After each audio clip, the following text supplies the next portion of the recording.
What is up, everybody? Welcome to the channel. My name is Mark. I'm the Toy Chic, and if you're new checking us out, thanks for stopping in. We do all kinds of toy and comic awesomeness, and this week we're wrapping up part 2 of our Comic-Con haul. I dropped part 1 a few weeks back, and so we're gonna finish up that today with this small little stack here. It's gonna be all Marvel in this stack and mostly Spider-Man with some really cool Spider-Man covers.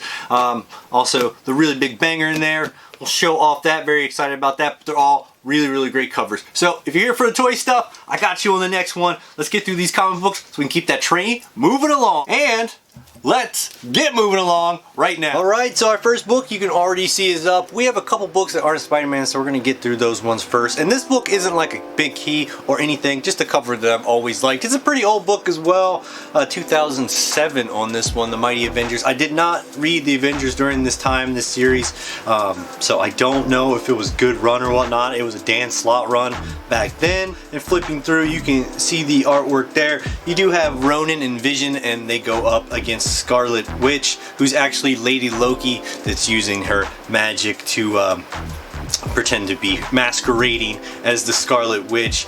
So I always liked Lady Loki and love Scarlet Witch, so I love the mashup between the two. I guess you call her like Scarlet Loki or whatnot. Super cool. So definitely got this for like $1 or something, nothing like too crazy.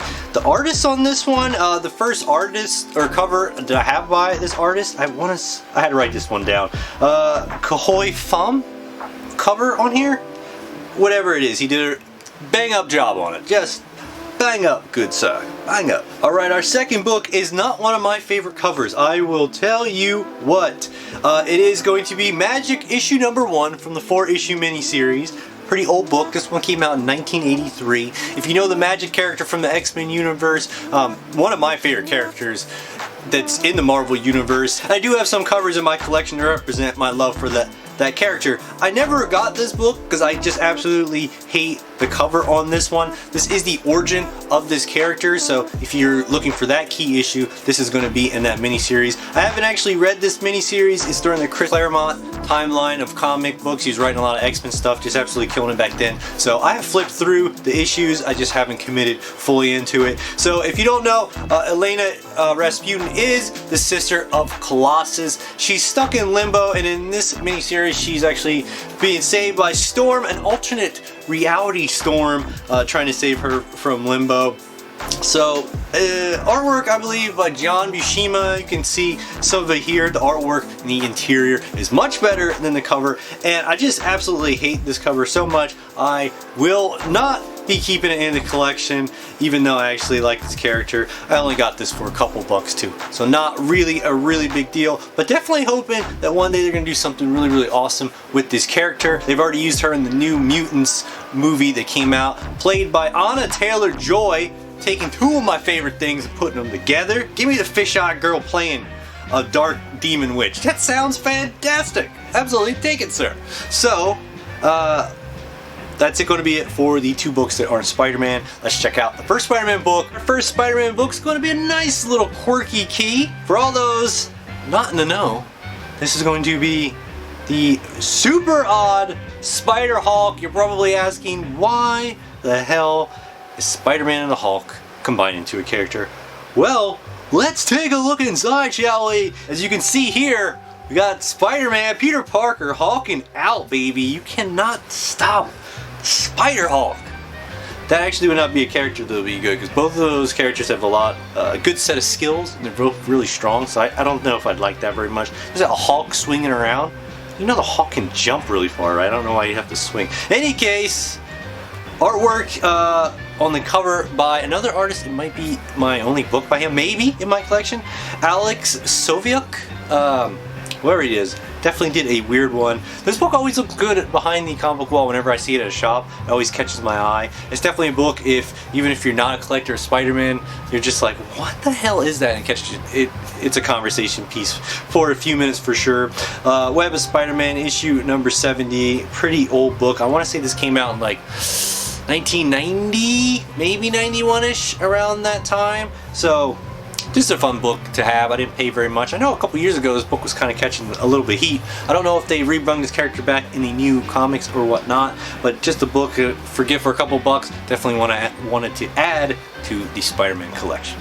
All right, this next one came from a time of Spider-Man comics. It's some of my favorites to date. This is going to be from 1991. This is the Spider-Man single title series that was going on, which Todd McFarlane was penciling back then. He did a lot of the covers, he did the interior artwork. You can see here, absolutely love when McFarlane was drawing Spawn. I love these covers. This is before he moved over to Create Image and to start Spawn, so I pretty much just followed that artist over to that one.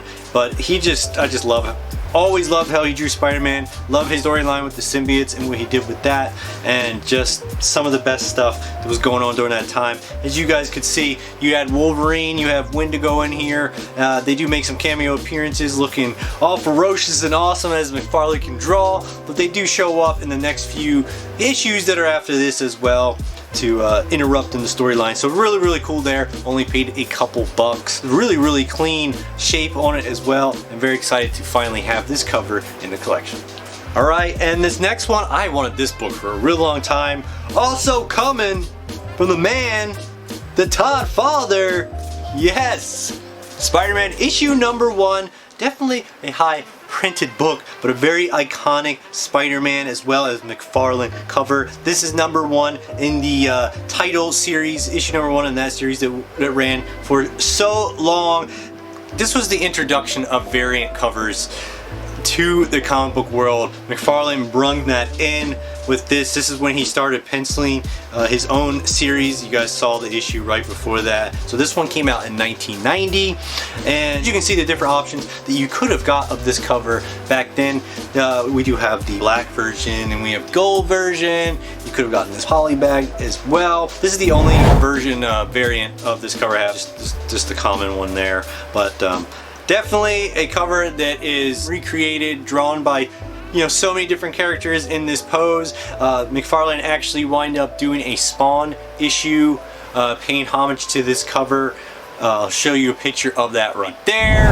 And then he actually later, since he was introducing the Venom and stuff storyline into Spider-Man comics, he used the same cover to draw the black symbiote Spider-Man in issue number 13, which is right there. And I actually still need to get that issue as well. I think that looks really cool. I like to have that one added in there eventually, but definitely a very iconic cover for me. A lot of people have, like I said, it's very highly printed, but definitely one that eluded me for so long, man. I'm just very excited to finally have it. Definitely probably want to put that one in the background for sure as well.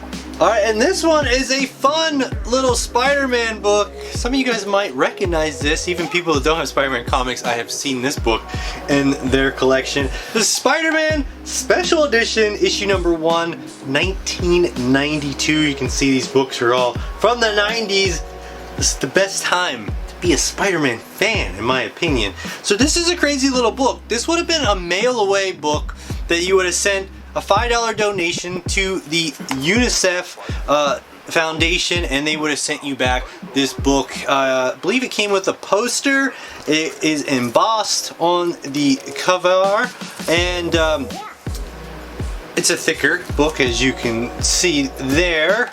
But really cool. I always loved this book. I love the cover of this, man.